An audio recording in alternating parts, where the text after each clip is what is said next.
हम एक सांपनाथ और एक नागनाथ जी इनसे परेशान हो गए हम।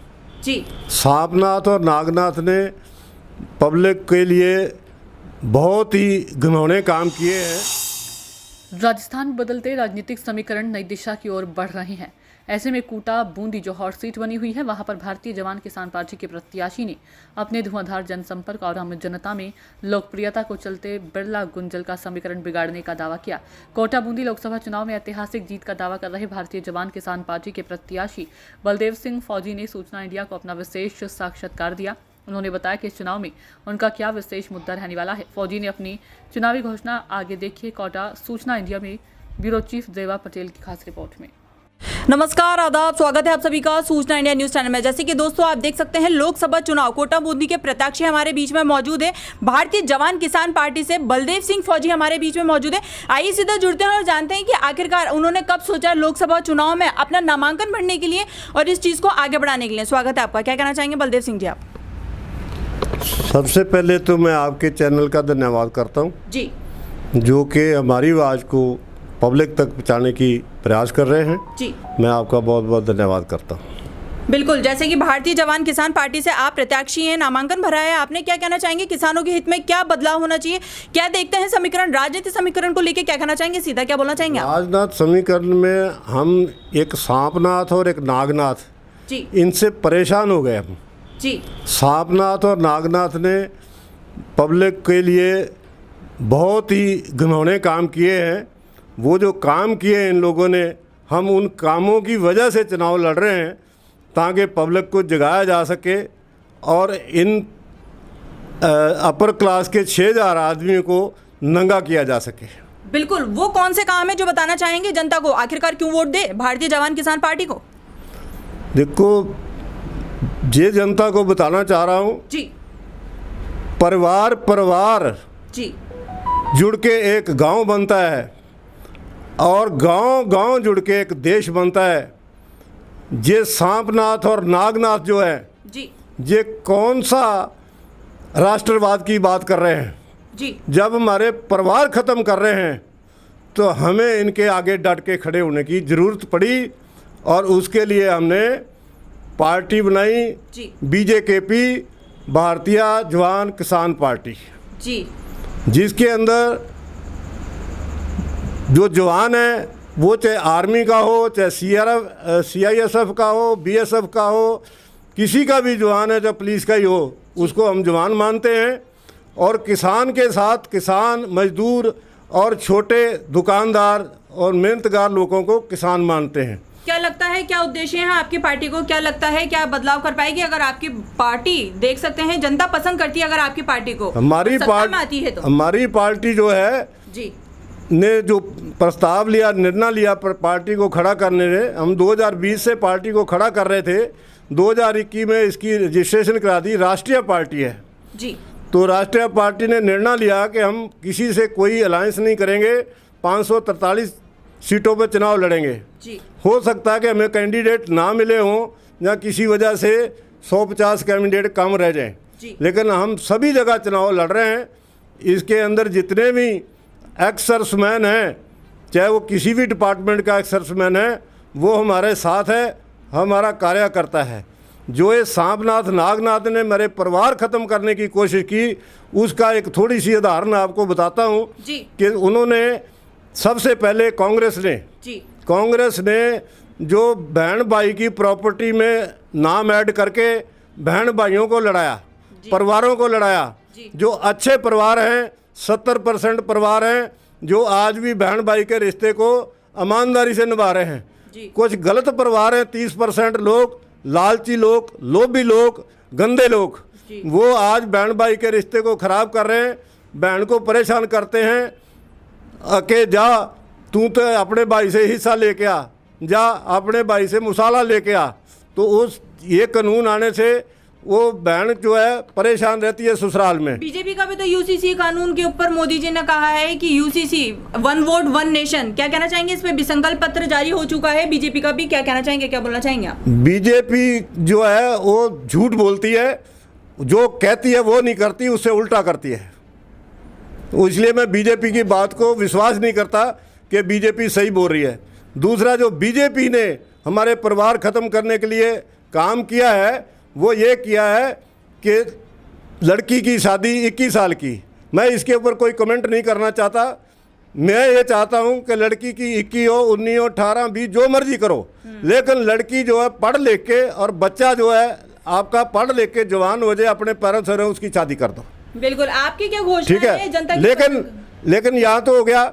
और उसके पीछे से एक जो कानून और लेके आई है, लिव इन रिलेशन विदाउट शादी, बच्चे बच्ची कहाँ रह सकते हैं, उनको अबॉर्शन कराने का वो अधिकार दे दिया। और किसी की भी वाइफ जो है वो कहीं भी जा सकती है और आप उसको रोक नहीं सकते। इसका मतलब हमारे परिवार तो ख़त्म कर दिया इन्होंने। हमारे जो परिवार हैं और हमारे और जानवरों में कोई अंतर नहीं रह गया। जहाँ मतलब जहाँ जंगल में जाओ, जौन सा मर्जी घास खाओ, ये कौन सा तरीका हो गया। तो इसलिए इन्होंने परिवार बर्बाद किए हैं। हमें अत्यंत दुख है के साथ इस पार्टी को खड़ा किया है, और हम लोग इनको 2029 में तो पक्का दोनों सांपनाथ नागनाथ को हटा के इस पार्टी की सरकार लाएंगे। मैं इसके लिए पाबंद हूँ और गारंटी देता हूँ कि हमारी 2029 में तो सरकार आएगी। अभी हम जो चुनाव लड़ रहे हैं, जनता से क्या अपील करना चाहेंगे आप? जनता से ये अपील करना चाहते हैं कि ज़्यादा से ज़्यादा हमें लाओ, जितनी जल्दी आप लाओ, भले इसी चुनाव में हमारे को लाओ। तो हमने जो अपना मैनिफेस्टो जारी करेंगे उसके अंदर वही काम करेंगे। आपके लोग मैनिफेस्टो में घोषणा में क्या क्या है, आपके मुख्य घोषणाओं में से क्या क्या है जो जनता आपको वोट दे उसकी? हमारे मैनिफेस्टो में सबसे पहले तो एक इस एरिया की शुगर मिल है, पाटन शुगर मिल जी। अगर हमारी सरकार, जहाँ हमारी कुछ मेंबर आ गए तो किसी के साथ अलायंस करके सरकार बनती है तो इस शुगर मिल को चलाया जाएगा जी, जो कि किसानों के लिए लाभकारी है और किसानों को बहुत बड़ा फ़ायदा है शुगर मिल चलाने का जी। दूसरा, हम जो अग्निवीर है उसको समाप्त करेंगे। जैसी पहले आर्मी में भर्ती होती थी, जो नौकरी करने का तरीका था, उसको ही जारी रखेंगे। ये इनका गलत तरीका हमें पसंद नहीं है। किसानों को MSP देंगे, WTO जो है उसको खारिज करेंगे जी। WTO को समझौते को खारिज करेंगे। इसके अलावा और बहुत सारे पॉइंट हैं जो कि ज़ुबानी बोलना बड़ी मुश्किल है। इसके ऊपर गहन विचार किया गया है। महिला के लिए 10,000 करोड़ रुपया रकम महिला शक्तिकरण के लिए जी। इस्तेमाल करेंगे जी। और हम इनकम टैक्स को ख़त्म कर देंगे जी। हम एक टैक्स एक देश के ऊपर चलेंगे जी। जो कि अभी बीजेपी ने बोला था कि GST में हम एक टैक्स एक देश, पेट्रोल की जब नंबर आया तो इन्होंने उसको उसे टैक्स से बाहर रख दिया। तो ये इनकी नीति एक टैक्स वाली कहाँ से आ गई? आज दिन तक तो 10 साल से एक टैक्स नहीं कर पाए। अभी एक घोषणा पत्र झूठा है इनका। इनके घोषणा पत्रों पे हम विश्वास नहीं करते। हम जनता से ये कहना चाहेंगे कि हम इनकम टैक्स भी ख़त्म करेंगे।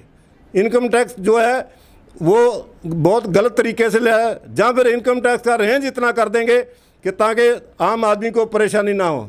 ये लोग जो है खुद जो हमारे को ये आधार कार्ड से बैंकों को लिंक किया गया है, तो आधार कार्ड एक मात्र के लिए क्या है, युवाओं के लिए रोजगार पे लगातार आपस में जो पार्टीज हैं, बीजेपी कांग्रेस, रोजगार को लेके युवाओं को एक मिनट मेरी बात को पूरी होने दो जी।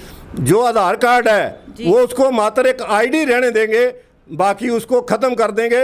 जिस टाइम इन्होंने आधार कार्ड जारी किया था उस टाइम इन्होंने कुछ नहीं बताया कि एक ID बना रहे हैं आपकी आधार कार्ड, और उस ID को धीरे धीरे लिंक करके दूसरे को ये पूरा नंगा करते हैं कि तुम क्या कमाया, तुमने क्या खाया। और जिन्होंने बैंक के बैंक लूट लिए हैं और ये अपना तो कुछ नहीं बताना चाहते। कोरोना काल में प्रधानमंत्री योजना में जो कोरोना का पैसा इकट्ठा हुआ उसका हिसाब नहीं देना चाहते। पब्लिक का पैसा है और उसको दबा करके बैठे हैं। गौसेंस का पैसा खा रहे हैं।